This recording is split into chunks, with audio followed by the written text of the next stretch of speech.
Alright मेरे प्यारे प्यारे दोस्तों, मैं हूँ हारिस सुल्तान और आज की वीडियो जो है थोड़ी सोच विचार वाली है। उसके ऊपर आप लोगों को एंड तक देखना पड़ेगा और समझना पड़ेगा कि मैं क्या कहना चाह रहा हूँ, क्योंकि एक फिल्म का ट्रेलर आया जिसमें एक मौलवी तकरीर कर रहा है। मेरा ख्याल से हम उसको नहीं चला सकते, नहीं तो कॉपीराइट की स्ट्राइक आ जाएगी। लिंक उसका मैं डिस्क्रिप्शन में डाल दूंगा, तो आप उसको ट्रेलर को देख लीजिएगा। उसमें होता ऐसे है कि एक मौलवी साहब वही बातें कर रहे होते हैं जो अक्सर मौलवी बातें कर रहे होते हैं। फरमाया अल्लाह के नबी ने, अगर तुम उस ऊंटनी पर भी बैठी हुई हो और तुम्हारे बच्चे का डिलीवरी का वक्त करीब हो और इस हाल में तुम्हें तुम्हारा शौहर हम बिस्तरी के लिए तुम्हें बुलाए, तुमसे वो ये चाहे कि हम अपनी बीवी से फायदा हासिल करे, तो आए औरत, तुझे उस वक्त भी अपने शौहर के पास जाना पड़ेगा। अल्लाह के नबी फरमाते हैं, अगर तुम चूल्हे पर भी बैठी हो, रोटियां पका रही हो, आग जल रही हो, रोटी जलती है तो जल जाने दो। अगर तुम्हारा शौहर तुम्हें बुलाता है कि तुमसे कुछ फायदा हासिल करे, तो तुम चूल्हे को छोड़कर, रोटियां पकाना छोड़कर अपने शौहर के पास जाओगी।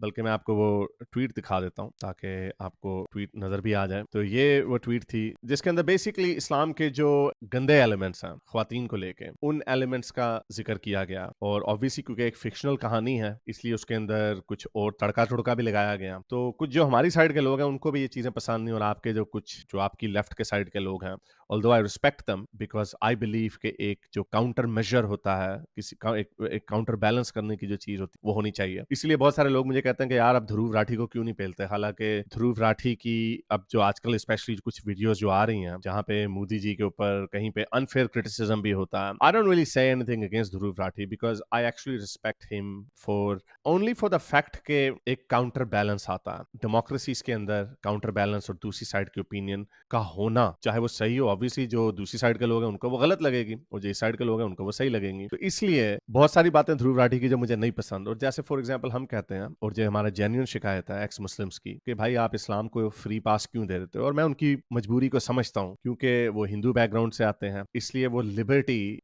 हिंदुइज्म या हिंदू सोसाइटी की जो क्रिटिसिज्म है उसके अंदर वो लिबर्टी ज्यादा ले सकते हैं और वो लेते हैं, और दूसरी तरफ के लोगों को वो फ्री पास दे देते हैं। तो वही काम जब इधर होता है कि जाहिर बात है मैं मुसलमान फैमिली से आता हूँ, मुस्लिम बैकग्राउंड से आता हूँ, मैं पाकिस्तानी हूँ, मैं पंजाबी भी हूँ, तो इसलिए बहुत सारी बातें मैं as a Punjabi, ex Muslim, Pakistani होते हुए कह सकता हूँ जो मैं बाकी चीजों के ऊपर नहीं कह सकता। और चूंकि वो मेरी फाइट नहीं है, उसी तरह जिस तरह ध्रुव राठी की फाइट फंडामेंटलिस्ट इस्लाम को करेक्ट करने की, ध्रुव राठी की ये रिस्पॉन्सिबिलिटी नहीं है। उनकी रिस्पॉन्सिबिलिटी है कि वो अपनी जो सोसाइटी है उसको कैसे चेक में रखें, और जब उनको लगता है कि अगर राइट विंग का जो एलिमेंट है हिंदुइज्म में, या सॉरी इंडिया में, वो थोड़ा ज्यादा जा रहा है, तो उसको हमने काउंटर बैलेंस करना, तो ये उनकी रिस्पॉन्सिबिलिटी है। और इसी वजह से वो उस तरह की बात, अब ये बड़ा एक डेलिकेट बैलेंस है जिसके थ्रू आपको नेविगेट करके जाना पड़ता है। ऐसा नहीं हो सकता है कि आप बिल्कुल ही अंधाधुंध हो जाएं, और ये आपने देखा होगा कोई बांदर किला बेचारे अपने आप को बड़ा न्यूट्रल दिखाने के लिए करते हैं, तो उनकी क्या औकात है, उनको कोई ना सुनता, कोई जीरो इंपैक्ट है उनका। अब हमारी सेंस में क्या होता है, मेरे पे ये क्रिटिसिज्म आने लग गया कि भाई आप हिंदुइज्म को उस तरह क्यों नहीं पेलते जैसे मैं फर्ज करें पहले पेलता था, या मैं उतना उसके ऊपर क्यों नहीं बात करता जितनी मैं इस्लाम के ऊपर बात करता हूँ। Again the same, I am the Dhruv Rathee of Pakistan in a way, कि मैं पाकिस्तान में जो लिबरल सोच है मैं उसके ऊपर बात करता हूँ, और चूंकि मुसलमान इस्लाम के ऊपर बात करना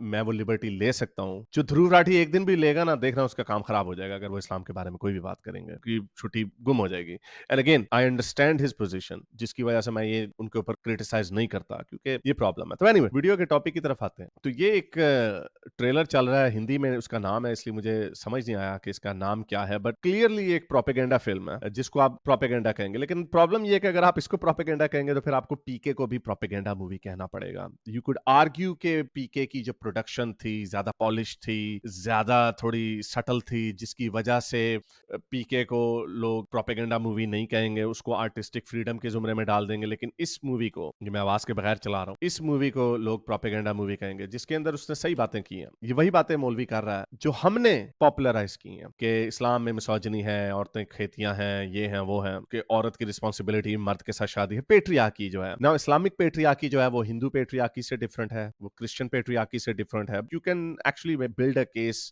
against patriarchy using all the major religions of the world. You can actually do that. Again अब हम जब ये आपको कहते हैं, जब मेरे जैसे लोगों ने ये कहना शुरू किया, और इस ट्वीट का जो मैंने टाइटल रखा वो यही रखा कि कुछ साल पहले हम जैसे लोगों ने, and I'm being humble here, I think I was the first major voice who started talking about this in Urdu and Hindi, और कोई मेन स्ट्रीम में से अगर कोई इसके ऊपर बात करता तो देख लें नूपुर शर्मा का क्या हाल हुआ। तो इसको नॉर्मलाइज करने में मेरे जैसे लोग, मेरा स्पेशली बहुत बड़ा हाथ है। तो जब हमने इस्लाम के ऊपर ये वाली बातें करनी शुरू की, बार बार आपको ये आयतें और हदीसें खोल खोल के दिखानी शुरू की, तो उस वक्त कोई बात नहीं करता था। बड़ी वजूहत थी, एक तो डर था, जान का खतरा था, दूसरा इसको इम्पोलाइट समझा जाता था। जैसे जब रिचर्ड हॉकिंस ने न्यू एथीज्म के ऊपर बात करनी शुरू की तो कहा कि ये बड़ा इम्पोलाइट है, ऐसी बात हमें नहीं करनी चाहिए, क्योंकि ये लेट इट बी, मजहब को ना टच करो। और मजहब के अंदर भी हायरार्कीज थी, उधर क्रिश्चियनिटी के, इस्लाम को कोई उधर अभी भी नहीं टच करता, अभी भी उसको इम्पोलाइट समझा जाता, लेकिन अब नॉर्मलाइज हो गया। इंडिया में भी हमेशा रहीम चाचा होते थे जो बड़े, अरे जनाब आप किधर जा रहे हैं, सबसे जो नेक कैरेक्टर होता था इंडियन फिल्मों में, शोले में और भी पुरानी अमर अकबर एंथनी, जो भी,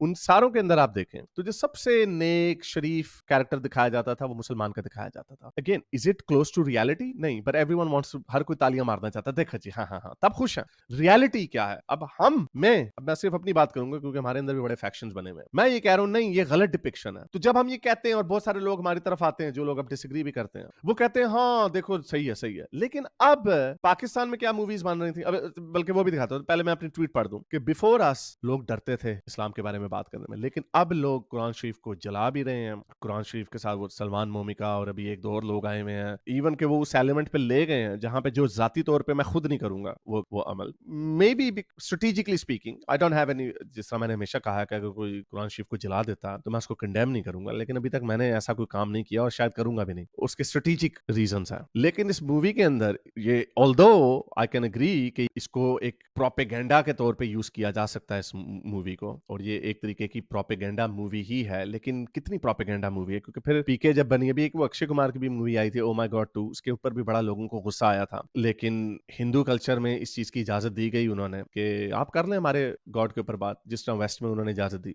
ये कॉन्सेप्ट टोटली एलियन था मुस्लिम दुनिया में। अब इसको अगर कोई आपके राइट विंग के हिंदू एलिमेंट्स इस तरह की मूवीज बना रहे हैं, let's just go with that, तो ये नॉर्मलाइजेशन का अमल है। आज से 10 साल पहले हमारे आंखों के सामने इस्लाम की क्रिटिक को नॉर्मलाइज कर दिया जा चुका है, ये हो चुका है। अब मेन स्ट्रीम के मुसलमान भी ये कहते हैं यार आप गुस्ताखी ना करें, लेकिन चले आप एथियस्ट हैं तो ठीक है, लेकिन बात अभी भी इतनी आगे तो नहीं गई, मैं पाकिस्तान तो नहीं जा सकता। बहुत सारे लोग जो हमें लेक्चर देते हैं, क्या उन्होंने अपने मुंह से मास्क उतारा है? इतने वो बहादुर बनते हैं, इतने वो फेयर माइंडेड बनते हैं, क्या उन्होंने किया? नो, बिकॉज इसके रियल लाइफ डेंजर्स हैं इस्लाम के ऊपर बात करने पे। जो इस्लाम की, और बात यह है कि इसके अंदर सूरह बकरा की जो आयत है कि औरतें तुम्हारी खेतियां हैं, उसके ऊपर बात हुई है। इसके अंदर बात हुई है कि औरत चाहे, इस पे वैसे उन्होंने एग्जांपल वो प्रेगनेंसी वाली दी है, जो मेरा ख्याल से वो भी एक तुर्क है, लेकिन वो वीक हदीस है शायद, लेकिन जो असल हदीस है वो ये वाली है। फॉर एग्जांपल ये वाली जो हदीस है कि औरत चाहे ऊंट के ऊपर भी बैठी हो तो फिर भी अगर उसका खावंद उसको सेक्स करने के लिए बुलाए तो उसको आ जाना चाहिए। हमें पता है इस हदीस का क्या मकसद है, इससे औरतों को गिल्ट ट्रिप किया जाता है। इस तरह की हदीस के अगर मैं सजदा अलाउ ना होता तो मैं तुम्हें, बल्कि वो भी दिखा देता हूँ, सुनन इब्न माजा की 1853वीं हदीस है कि अगर सजदा अलाउ होता तो मैं तुम्हें कहता कि खावंद के ऊपर सजदा करो, और खावंद अगर तुम्हें बुलाए सेक्स के लिए और तुम अगर इनकार कर दो तो सारी रात फरिश्ते तुम पे लानत भेजते हैं, एटसेट्रा एटसेट्रा। तो इस तरह की हदीसें हैं। तो इसके बेस के ऊपर एक कॉन्सेप्ट निकलता है, और कुरान शरीफ की जो आयत है इनफेमस मार पिटाई वाली, अभी वो आयत इन्होंने ट्रेलर में नहीं दिखाई, शायद मूवी में कहीं दिखाई हो, कि मर्द जो हैं औरतों के ऊपर हाकिम है। This is clear misogyny. जब हम यही बातें लोगों को बताते चले आ रहे हैं तो आपको एक्स मुस्लिम के मुंह से तो ये बातें सुनते हुए अच्छा लगता है, लेकिन अगर कोई क्रिश्चियन बात कर दे इसके ऊपर या कोई हिंदू बात कर दे तो आपको तकलीफ हो जाती है। ओके, उसके अंदर एलिमेंट ये है, आप ये कहते हैं कि यार उनको अपने मजहब के अंदर चीजें नजर नहीं आती, उसके लिए एक्स हिंदूज है ना, उसके लिए अभी हकीकत की डिबेट हुई, एक बड़े कोई, आई एम सॉरी टू से, एक बड़े बेवकूफ किस्म के इंसान के साथ जो हिंदुइज्म को डिफेंड कर रहा था, और हकीकत ने उसकी धज्जियां उड़ा दी। इट वाज सो एम्बैरेसिंग कि एंड अगेन, बल्कि मैं ये सोचा था कि हर मजहब को एक्सपोज करने के लिए जो दूसरे मजाहिब के लोग हैं ना, उससे अच्छा और कोई बंदा नहीं है, क्योंकि उनके पास एक पॉलिटिकल विल भी होती है, पावर भी होती है। कि जो अंदर से जो ग्रुप निकलते हैं ना, हमारी तरह के एक्स मुस्लिम्स हैं, Christians have done a really good job, x Christians ने, और हिंदूज में भी कुछ ऐसे एथियस्ट निकल रहे हैं जो वेस्टर्न स्टाइल एथियस्ट हैं, ऑल्दो ये कॉपी पेस्ट लग रहा है एक तरीके से, but I am not denigrating that movement, I think it's fine. मैं हमारे जितने भी एक्स हिंदूज हैं, और कई लोग मुझसे बड़े नाराज हैं, like I will never criticize them for trying to bring in a counterbalancing measure because I think it is important for every society कि उसके अंदर एक critique करने वाला एक element होना चाहिए. So this is the reason again. इसीलिए मैं ध्रुव राठी पे भी कभी criticize नहीं करता. I don't care कि बहुत सारे जो अगर कोई हिंदू nationalist आ जाते हैं जिनको ध्रुव राठी बड़ा नापसंद है तो मैं ये बात करूं तो उन्हें बड़ा बुरा लगे. This is the reason why I don't do it. तो ये मैं इसको इस तरह देखता हूं. तो जब हम ये बात करते हैं तब आपको बड़ा अच्छा लगता है, लेकिन जब कोई और बात करते तो आपको बड़ा बुरा लगता है. Fair enough, आपको ये एलिमेंट नजर आता है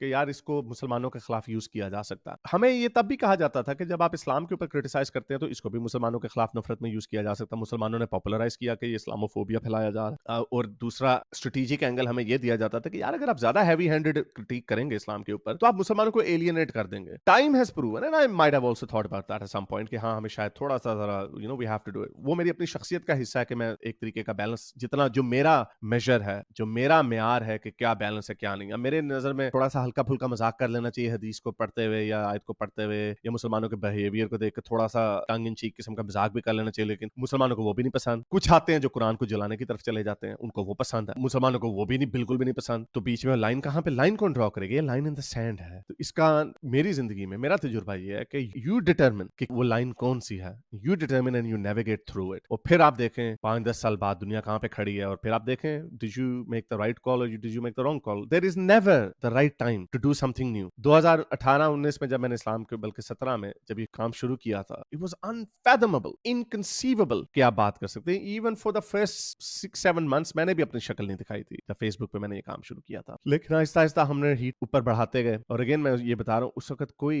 इस तरह की बात नहीं कर सकता था. विद इन 5 years हमारी आंखों के सामने क्या हुआ और विद इन 5 years आगे क्या होने लगेगा. नाउ हीट ऊपर टर्न अप कर देगी. जब ये नूपुर शर्मा ने ये बात की थी, मैंने तब भी ये कहा था कि नूपुर शर्मा ने शायद इस तरह की एक्स मुस्लिम्स की वीडियोस देखी हैं शायद, जिसपे उन्होंने ठपाठप फौरन हदीसें कोट कर दी और उन्होंने मजाक उड़ाना शुरू कर दिया. सारी दुनिया उनके ऊपर गर्म होगी. क्यों? अब आपने एक्सेप्ट कर लिया कि एक्स मुस्लिम ये बात कर सकता है और वैसे वो भी नहीं किया, लेकिन आप कुछ कर नहीं सकते, लेकिन फिर भी एक तरीके का नॉर्मलाइज हो गया ये काम. लेकिन अब किसी हिंदू ने बात कर दी तो उनकी गर्दन उतार देंगे. गिर्ट विल्डर ने कर दी, क्रिश्चियन है तो गर्दन उतार देंगे. टॉमी रॉबिन्सन ने कर दी तो उतार देंगे आपकी गर्दन. तो ये हीट जो है आहिस्ता आहिस्ता टर्न अप की जा रही है. ये एक मैच नहीं है कि अगर इधर हो रहा है तो उधर क्यों नहीं हो रहा. उधर भी हो रहा है. ये एक्स हिंदूज के ऊपर है, ये इंडिया के लेफ्ट के ऊपर है कि वो अपनी सोसाइटी को डी रेडिकलाइज कैसे करते हैं. और उसके अंदर अगर कोई ऐसे एलिमेंट है, पैर धो के पीना, पति परमेश्वर. अब ऑस्ट्रेलिया का मैं क्रिटिक बता दूं, पहले तो मेरा मकसद ये था कि ये ऐसा नहीं होता था, ये अब नॉर्मलाइज हो गया, ये अब नॉर्मलाइज होना शुरू हो गया. And I see that part as a good thing. Pakistan में क्या होता था, मैं अभी आपको,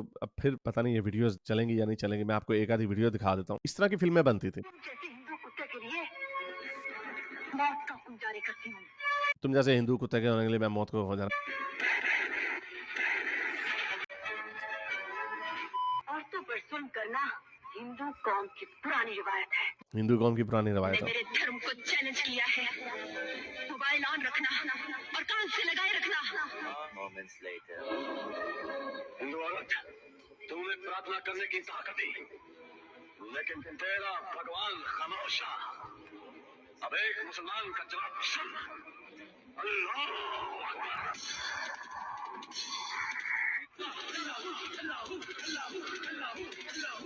उसने अल्लाहू अल्लाहू करके उसने जो बुत है, जिसका भी बुत है, वो गिरा दिया. और इस तरह की बहुत सारी और वीडियोस आपको, आप सिर्फ ट्विटर के ऊपर ही डाल देना, अगर सर्च डाल दे पाकिस्तानी मूवी एंटी हिंदू, आपको बेतहाशा इस तरह की मूवीज मिल जाएंगी. ओके, द पॉइंट, जो हमारे जो लोग हैं, जो बड़े बैलेंस रखने वाले लोग हैं, वो कहेंगे यार two wrongs don't make it right. I agree, two wrongs don't make it right. और बहुत सारी ये जो फिल्में हैं पाकिस्तान की पुरानी, सिर्फ एक मूवी नई थी, अली अजमत उसमें बैठा हुआ था. ये मूवी वॉर है शायद, उसके अंदर भी उन्होंने एक इस तरह का, बल्कि दिखाई देता हूँ. साहब ये बताइए, क्या मुसलमान? अल्हम्दुलिल्लाह मैं मुसलमान, लेकिन मेरे मुसलमान होने का इन सारी बातों से क्या ताल्लुक? ये बाकी से भी पूछेंगे. अब सुनाइए क्या कहता है इनमें. मैं बताता हूँ. They knew it was an idea whose time had come. कि टाइम आ गया था हिंदुइज्म छोड़ने का, हिंदुइज्म का आइडिया पुराना हो गया. Okay, this is in the main stream movie, war movie थी आई थिंक. इसमें हमजा अली अब्बासी भी थे शायद. आई think it's the same movie, या यूं ही दिनों की मूवी है, ये 2010s की मूवी है. ओके, अब कुछ लोग कहेंगे two wrongs don't make it right. I agree with you, but what I do also agree कि age of religions is gone. और मजहबों को लेपापोती करना, ये इसको हम अलाउ नहीं कर सकते, जो लेपापोती होती चली आई है. और मजहबों को क्रिटिक करना, चाहे जो मर्जी क्रिटिक करें, जो मर्जी करें, मुझे इससे कोई फर्क नहीं पड़ता, चाहे गोरा करता या हिंदू करता. और आई डोंट इवन केयर कि अगर कोई मुसलमान भी कर देता, I don't care, I am an atheist. Yes, I do see कि स्ट्रेटेजिकली आपने क्या काम करना, इट्स नॉट माई प्लेस। मैं क्या हिंदुइज्म के बारे में बताऊं, गणेश का सर उतार दिया, फर्स्ट ट्रांसप्लांटेशन थी, हेड ट्रांसप्लांट किया, प्लास्टिक सर्जरी। गाय के पेशाब में कैंसर की खूबियां हैं, गाय के गोबर में कैंसर की खूबियां हैं, एंड हनुमान उड़ने वाले बंदर थे। I know these things. अब इससे ज्यादा मैं क्या आपको बताऊं, एक्स हिंदूज हैं, गो फॉर इट, जो करना है करो, उसके ऊपर बात बोलो, आई डोंट केयर अबाउट दैट। अब देखना ये है कि क्या इस मूवी के अंदर क्या कुछ है। अब ट्रेलर से जितना हमें पता चलता, अगेन मैंने जैसे बता दिया कि ऑब्वियसली इसके पीछे एक प्रोपेगेंडा का मकसद भी है, लेकिन क्या प्रोपेगेंडा किया गया, क्या उसके अंदर जो बातें बताई जा रही हैं सही बताई जा रही हैं? ऑफ कोर्स सारी सही बताई जा रही हैं। अब कुछ लोग निटपिक कर रहे हैं उस ट्रेलर के एंड में, वो कहते हैं मजाजी खुदा। मजाजी खुदा का एलिमेंट जो है ना, पति परमेश्वर से आया, बी दैट एज इट में। मुझे याद है बचपन में हमने ये मजाजी खुदा की टर्म पाकिस्तानी ड्रामों में भी सुनी हुई है, और जैसा मैंने आपको बताया कुरान की आयत है, मर्द औरतों के लिए हाकिम है, अगर सजदा किसी इंसान के आगे अलाउ होता तो मैं मर्द को देता, अच्छी औरत वो है जो पहले मर्द की जरूरियात पूरी करती है, वगैरह वगैरह। तो इसमें जो कॉन्सेप्ट है मजाजी खुदा का, हो सकता है इन्फ्लुएंस हुआ हो पति परमेश्वर से, लेकिन इसकी जगह थियोलॉजिकली इस्लाम में भी है। टर्म इटसेल्फ के खुदा से कंपेयर कर दिया है, ये शायद बात की लेटर इन्वेंशन है, जो कि that might be confined limited to only subcontinent के मुसलमानों की, लेकिन जो कॉन्सेप्ट है ये टोटली एलियन नहीं है। और दूसरा पॉइंट ये कि अगेन ट्रेलर से हम जितना बता सकते हैं, क्या हर मुसलमान जो है हर अपनी जिंदगी का एलिमेंट वैसे ही गुजारता है जैसा कुरान या हदीस में लिखा हुआ है? नहीं। द फैक्ट कि कुरान और हदीस के अंदर ये आइडियाज इतने फ्लूइड हैं, अब जैसे कुरान में औरत की पिटाई लिखी हुई है, इसके ऊपर सब एग्री करते हैं, डिसएग्रीमेंट कहां पे आता है, कितनी पिटाई अलाउ है? क्या मुसलमान अपनी बीवियों की पिटाई नहीं करते? क्या हर कोई कह सकता है कि जो अपनी बीवी की पिटाई करता है वो ये नहीं कह सकता कि नहीं भी मुझे, मेरे पास ये हक है या नहीं है? अगर कोई मूवी में एक फिक्शनल कैरेक्टर को दिखाया कि वो बीवी की खूब पिटाई कर रहा है, तो बहुत सारे मुसलमान यहाँ पे कहेंगे नहीं ये वाली पिटाई अलाउ नहीं है। That's not the point. Point ये है कि कुरान और हदीस इतनी फ्लूइड है कि इससे ये बुराइयां निकलती हैं, पेट्रियार्की निकलती है, इससे औरतों के ऊपर जो जुल्म होता है वो निकलता है। सो इसके अंदर कुछ ये कोई गलत बात नहीं है। फिक्शनल कैरेक्टर जो है, जैसे फिर मैंने आपको बताया कि क्या हर मुसलमान बिल्कुल वैसे जिंदगी गुजारता है? नो। तो ये जो इल्जाम है ये फिर भी इस्लामिक आइडियोलॉजी के ऊपर ही जाता है कि उसने एक सोसाइटी ऐसी क्रिएट की हुई है कि जहां पे इसको फैसिलिटेट किया जा सकता है, इस तरह की थॉट को एंटरटेन किया जा सकता है। एंड अगेन जब दूसरे मजहबों के अंदर इस तरह के एलिमेंट्स निकलते हैं जहां पे मिसोजिनी निकलती है, और उसकी जस्टिफिकेशन तोड़ मरोड़ के या जिस तरह भी बाय एक्सटेंशन, नॉट नेसेसरीली तोड़ना मरोड़ना, बाय एक्सटेंशन ही बाइबल से निकल आती है, या आपकी फॉर एग्जांपल अगर आपको कोई औरतों की मिसोजिनी वाली चीज पुराना में से मिल जाती है वगैरह वगैरह, and again some Hindu apologist will say कि नहीं नहीं हम हमारे लिए बस होली नहीं है वगैरह वगैरह, but people can justify that, then criticize it, you can criticize it. तो एनीवे मेरा इस वीडियो का मकसद ये था कि बहुत सारे लोग ये कह रहे थे यार ये प्रोपेगेंडा है। प्रोपेगेंडा तो लोग आपको भी कहते हैं कि आप करते हैं, इस्लाम के खिलाफ सारा सारा दिन प्रोपेगेंडा करते हैं। आप अपना मुंह खोलें इस्लाम के ऊपर, आपको तरह तरह के लोग इल्जाम लगाने लग जाएंगे। अब आप कहेंगे कि ये इन्होंने हिंदू नेशनलिस्ट ने किया। अगर किसी रेडिकल फंडामेंटलिस्ट एथियस्ट करता है तब आपको अच्छा लगता है, तब आप कहते हैं नहीं सिर्फ ये लाइसेंस हमारे पास होना चाहिए। No, it's actually time for this anti religion movement to actually become versatile, कि सारे एक दूसरे की धज्जियां उड़ाएं, क्योंकि जब सारे एक दूसरे की धज्जियां उड़ाते हैं तो बीच में से बहुत बड़ी क्लास ऐसी निकलती है। और ये हमने देख लिया है, हमने रिजल्ट इसका देख लिया है। वेस्ट में रिलीजन इज हिस्ट्री। अब वेस्ट में इस्लाम के ऊपर भी, पहले तो उन्होंने क्रिश्चियनिटी की धुलाई की, अब वेस्ट में इस्लाम के ऊपर भी खूब धुलाई होती है और नॉर्मलाइज हो चुका है। इसी तरह अगर कोई एलिमेंट, एक ऐसा सेक्ट हिंदुइज्म में से निकलता जो गोरों को तंग करता है, वो कहता है यार ये क्या लोग हैं यार, ये क्यों करते हैं, व्हाटएवर इट इज नॉर्मलाइज। आपको क्या लगता है कि उस वक्त वो नहीं बोलेंगे? उसके ऊपर भी बोलेंगे लोग, और तब वो कहेंगे, जो उस सेक्ट के मानने वाले लोग होंगे वो कहेंगे कि यार ये तो गोरे जो हैं ये तो एंटी हिंदू प्रोपेगेंडा कर रहे हैं। जो बात उसके अंदर की जा रही, क्या वो बात सही है या गलत है? म्यार हमेशा सच होता। तो इसलिए इस मूवी में, अभी आई डोंट नो, मैंने इस मूवी को देखा नहीं है, I can understand the intent behind it, but I have to critic the movie on the basis of its factual information. जहां तक मैंने देखा है इसके अंदर कोई गलत बात नहीं है। वो सारे एलिमेंट्स, एक तो डायरेक्ट वर्स है, हदीस है, और उसके आगे में उसका जो इंपैक्ट है कि पिटाई कितनी ज्यादा कर रहा है वो एक मौलवी एक औरत को पीट रहा है, औरत ही मजलूम दिखाई है ना। या उसके अंदर अगर कॉन्सेप्ट है मिजाजी खुदा का, मिजाजी खुदा is an accepted social element of मोमिनीन्स, specially in the subcontinent region. इसको कोई डिनाई नहीं कर सकता। आप इसको कहेंगे नहीं नहीं हर चीज इसके अंदर कुरान और हदीस के ऊपर बनानी चाहिए, डॉक्यूमेंट्री नहीं है, ये एक स्टोरी टेलिंग है जो आपको स्टोरी बता रहा है कि इस तरह एक कैरेक्टर है, वो वहां से इंस्पिरेशन लेता है और उसका इंपैक्ट ये होता है सोसाइटी पे। लेकिन अगेन ये अभी मूवी आई नहीं है, इसके अंदर देख लिया जाएगा जब ये मूवी आएगी तो इसके अंदर कितना झूठ का सहारा लिया गया, क्या झूठ के ऊपर बेस की गई है। अब जो केरला की जो स्टोरी थी, केरला फाइल्स, उसके अंदर उन्होंने एक नंबर डाल दिया ट्रेलर में, 3 लाख के पता नहीं 30,000 या जो भी नंबर था, एक आउटरेजियस नंबर था। I never watched the movie, और लोगों ने बाद में कहा कि नहीं वो उसने ट्रेलर में डाला वो वाला पार्ट जो था, बाकी की कहानी सच्ची है, जो 2 लड़कियों की जो कहानी उन्होंने दिखाई है, be that as it may, लेकिन वो बनाई झूठ के ऊपर थी। और these the same people who built another movie जिसमें इस्लाम को नीचा दिखाना मकसद है या मुसलमानों के खिलाफ यूज करना मकसद है।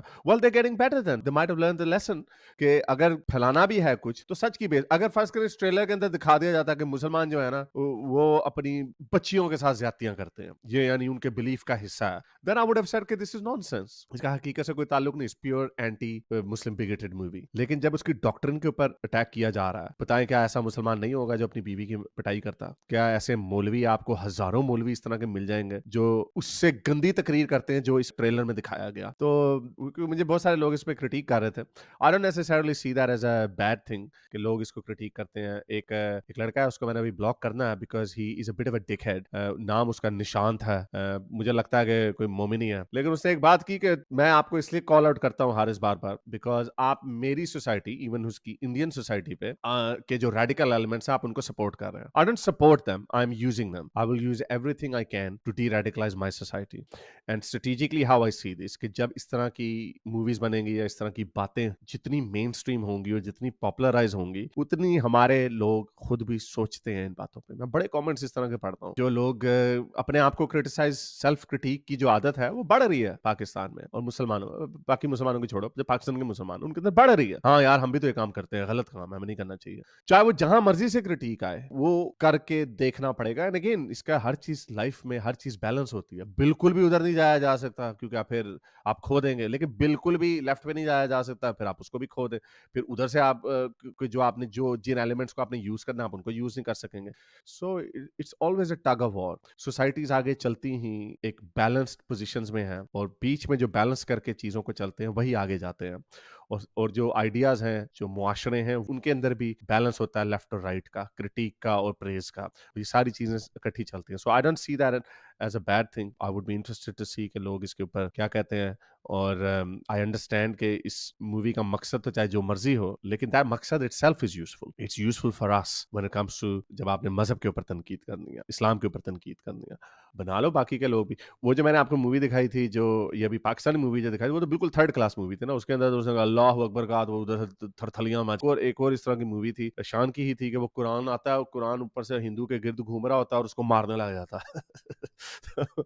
तो अगर इस तरह की भोंगी होगी तो उसको तो फिर बिल्कुल ही भोंगी कहा जाएगा ना। लेकिन अगर आपने एक ऐसी स्टोरी बनानी है जिसके अंदर आप हिंदू एलिमेंट्स को डिस्कस करते हैं जो कि एक प्रेवलेंट प्रॉब्लम है हिंदू सोसाइटी में, तो आप उसको उसके ऊपर मूवी फैक्ट के ऊपर बनाएं उस मूवी को। I wouldn't have a problem with that, and I am sure जो एक्स हिंदूज हैं या वो लोग जो कहते हो यार आप हिंदुओं को यूज कर रहे हो, I am sure they will be happy with that, उनको उससे कोई तकलीफ नहीं होगी, वो कहेंगे हाँ ठीक है बड़ा अच्छा कर रहे, पेलो हमारे जो रेडिकल एलिमेंट्स हैं। तो भाई हमें क्यों रोकते हो कि जो हमारे रेडिकल एलिमेंट्स हैं उनको कोई पेल रहा है, आपको क्या तकलीफ है? सो अगेन आपकी अपनी जंग है, हमारी अपनी जंग है, और बीच में चाहे जितने मर्जी लोग आए वो सेल्फ राइचियस बन जाते हैं कि नहीं जी ये ऐसे है तो वैसे है।